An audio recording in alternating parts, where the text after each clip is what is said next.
నేను నందిని ఫ్రెండ్ని. హైదరాబాద్ నుంచి వచ్చాను, తనని కలవడానికి వచ్చాను. ఒక్కసారి.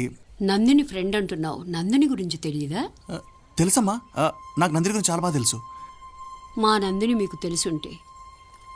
నందిని తన ఫ్రెండ్ 2 సంవత్సరాల క్రితం కార్ యాక్సిడెంట్లో చనిపోయారు. ఆ విషయం మీకు తెలియదా? మీరు నందిని అమ్మమ్మే కదా? నేను రాంగ్ అడ్రస్కి వచ్చాను.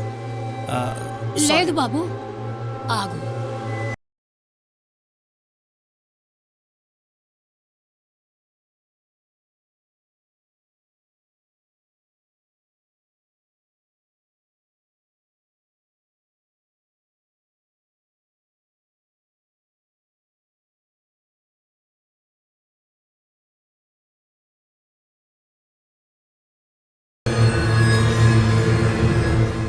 యాక్సిడెంట్ అయిన తర్వాత